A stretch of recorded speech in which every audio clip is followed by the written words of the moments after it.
عدة ayaa wasiirka arrimaha dibadda ee Soomaaliya Axmed Macalin Fiqi waxa uu warbaahinta u sheegay in wafdiga IGAD ay ku booriyeen sidii hore looga bartay inay xal u helaan khilaafka ka taagan gobolka.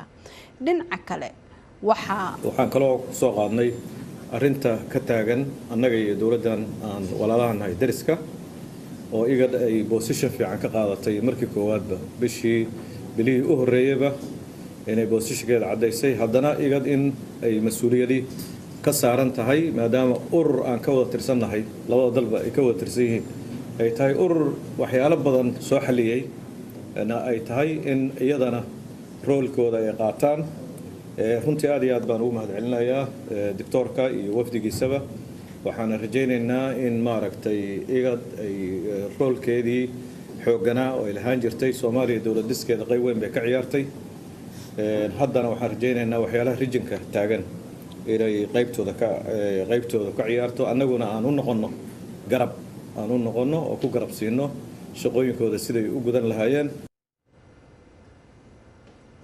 dhinaca kalena waxaa baaqday wareegii saddexaad ee shirka lagu dhexdhexaadinaya dalalka Ethiopia iyo Soomaaliya kaasoo la filayay in berri uu ka furmo magaalada Ankara ee dalka Turkiga. Si rasmi ah looma oga sababta shirkaasi uu Turkigu dhexdhexaadinayo uu u baaqda, laakiin falanqeeyaashu waxay sheegayaan in iskaashiga militari ee Soomaaliya iyo Masar oo Addis Ababa ay ka xanaaqday oo labada dhinac si kala fogeeyay. Sidoo kale Muqdisho iyo Addis Ababa ayaa hadalla xanaf la hawada isku mariyay maalmihii la soo dhaafay.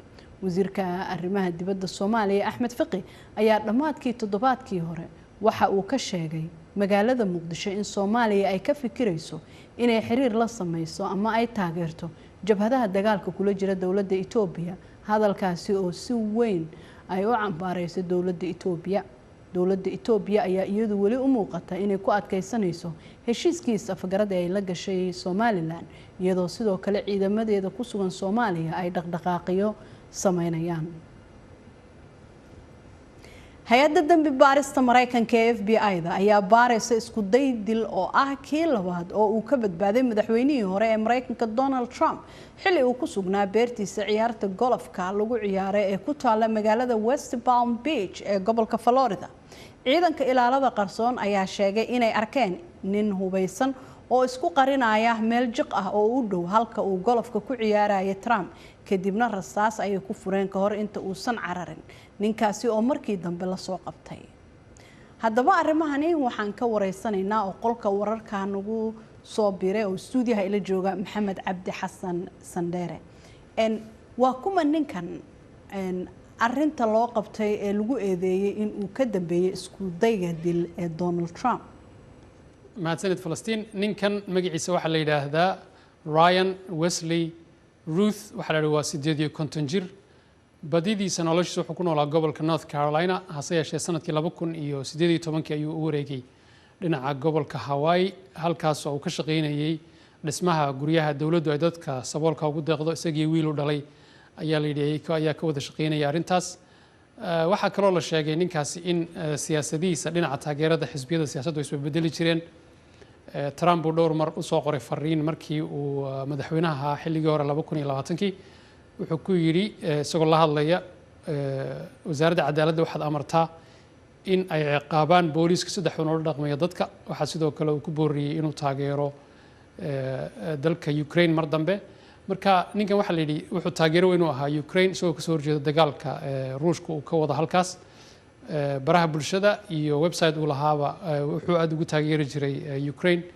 waxaa la yidhi website uu sameeyoon aad u maaragtay guuleysanin, wuxuu ku ururin jiray lacag amaba wuxuu dadka ugu yeeri jiray inay isqoraan si dagaalkaasi uga qayb galaan.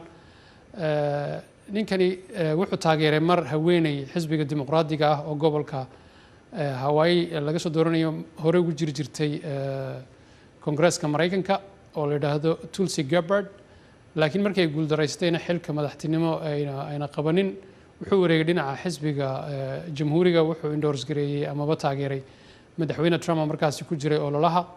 kadibna mar dambe wuxuu wareegay xisbiga dimuqraadiga. intaas dhan waxaa laga arkayaa dhaqdhaqaaqyadiisa dhinaca baraha bulshada iyo website-kaas uu leeyahay.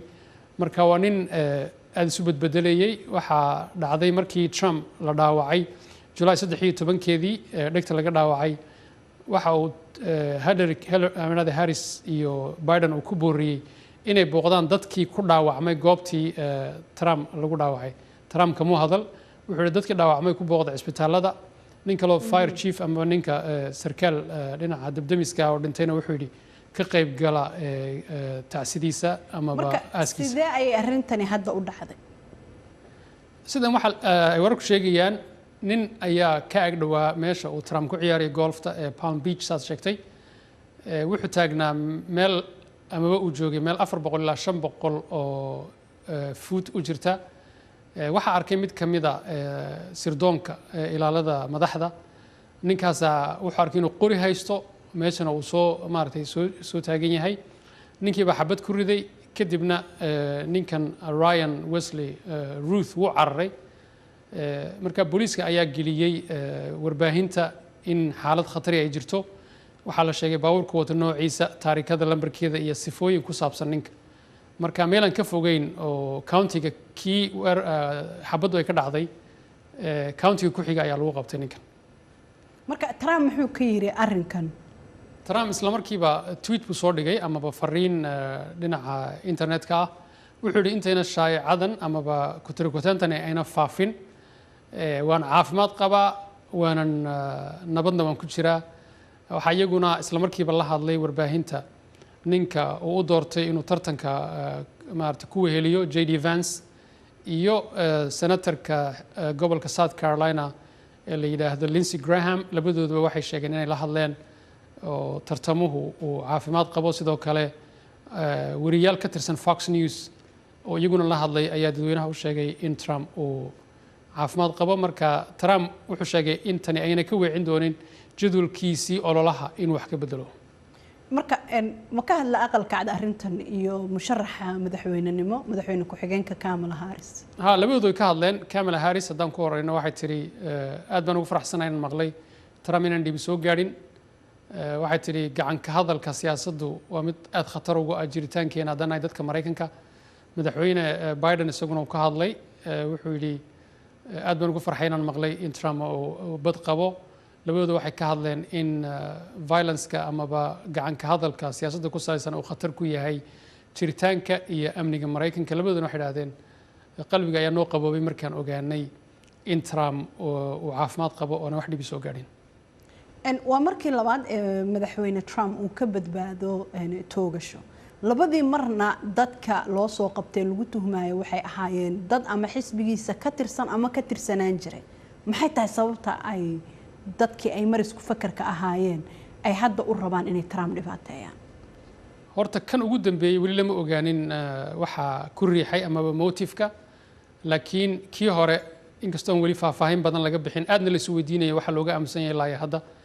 wiil yaro wuxuu ahaa taageersan xisbiga jamhuuriga. hase yeeshee dhalinyarada da'daas ku jira inta badan waxay dhibaato ka qabaan dhinaca dhexgalka bulshada iyo cadaadis kaga yimaada xilliyada ay dugsiga dhiganayeen oo inta badan waxay raadiyaan waxay caan ku noqdaan amaba ay ku soo caanbaxaan. ninkan ilaa hadda waan sugi doonaa baaritaanka. laakiin waxaa jira guddi labada aqal ka kooban oo loo xil saaray baaritaanka weerarkii hore July 13-keedii. waxay sheegeen in ay hadda sirdoonka amaba Secret Service-ka ay ka dalbadeen in arrintan ay ka siiyaan macluumaad dheeraada ilaa hadda waxay ka og yihiin. aad u mahadsantahay. kaas wuxuu ahaa Maxamed Cabdi Xasan.